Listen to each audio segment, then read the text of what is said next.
Menteri Energi dan Sumber Daya Mineral, ESDM, Bahlil Lahadalia mengunjungi posko pengungsian korban bencana banjir di kawasan Garoga, Batang Toru, Tapanuli Selatan, Tapsel, Sumatera Utara, Sumut, Selasa, 2 Desember 2025. Dalam kesempatan itu, seorang perempuan warga Garoga yang sudah lanjut usia, lansia, mengaku harta bendanya habis karena bencana banjir bandang. "Nggak ada lagi, Pak. Habis semua," kata nenek tersebut sembari memandang Bahlil, dikutip dari YouTube tribun-medan.com. Nenek itu juga mengaku baru kali ini wilayahnya dilanda banjir bandang besar sehingga rumah-rumah tertimbun. Ia menyebut rumah miliknya dan para tetangga tertimbun karena kayu-kayu yang terbawa banjir. "Nggak pernah banjir begini, Pak. Nggak pernah. Kayu-kayu itu, Pak. Udah ketimbun rumah saya," kisahnya sembari menangis. Setelah mendengar hal tersebut, Bahlil terlihat mengangguk-angguk sembari sesekali mengelus lengan warga itu. Dalam kesempatan yang sama, warga Garoga lainnya, Azhar Dalimunte, mengaku bingung harus tinggal di mana karena desanya hancur akibat banjir. Azhar juga mengatakan tidak mungkin ia dan warga lainnya pergi begitu saja, sebab desa Garoga merupakan tempat kelahiran mereka. "Nggak mungkin tinggal di rumah orang lain. Nggak mungkin kampung ini kami tinggalkan karena tempat kelahiran kami," kata dia, Selasa, dikutip dari tribun-medan.com. Senada dengan nenek yang curhat kepada Bahlil, Azhar juga mengatakan rumah mereka hancur karena kayu-kayu yang terbawa banjir. Azhar mengaku kayu-kayu itu merupakan hasil penebangan sebuah perusahaan yang membuka lahan sawit. "Kami tidak tahu nama perusahaannya.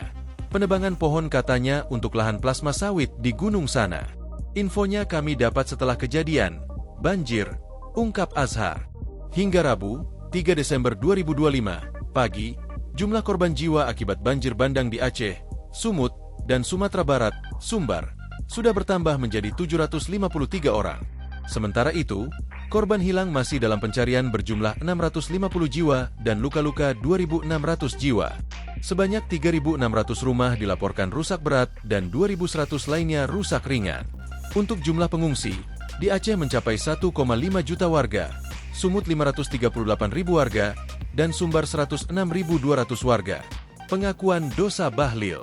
Sebelumnya, Bahlil mengaku ia pernah menebang hutan saat menjadi pengusaha. Hal itu dilakukannya demi keberlangsungan usahanya di sektor tambang. "Saya menceritakan sedikit. Saya juga merasa bersalah karena waktu saya jadi pengusaha dulu, saya kebetulan usaha saya duluan main-main sama tambang, yang semua urusannya pasti tebang pohon," katanya dalam acara Golkar di kantor DPP di Palmerah, Jakarta Barat, Jumat, 28 November 2025, dikutip dari YouTube DPP Partai Golkar. Dia mengakui upayanya itu berdampak jangka panjang terhadap lingkungan dan sosial.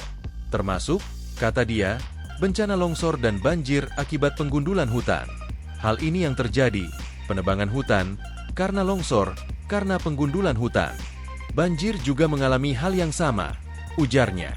Karena itu, Imbu Bahlil, ia mengaku ingin menebus dosa di masa lalunya setelah ditunjuk menjadi Menteri ESDM oleh Presiden Prabowo Subianto.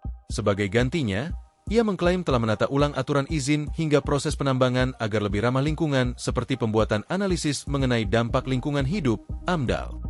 "Maka kemudian itulah yang mendorong kami untuk melakukan penataan secara komprehensif, dengan meminta kepada seluruh izin-izin pertambangan agar menjaminkan biaya reklamasinya dulu supaya jangan sampai tambang, terus tinggalkan hutan," tegasnya. Karena itu, Bahlil menilai pengusaha sudah tidak boleh lagi mengatur negara. Yang mengatur pengusaha adalah negara. Tapi, negara juga tidak boleh sewenang-wenang, katanya. Download Tribun X sekarang. Menghadirkan lokal menjadi Indonesia.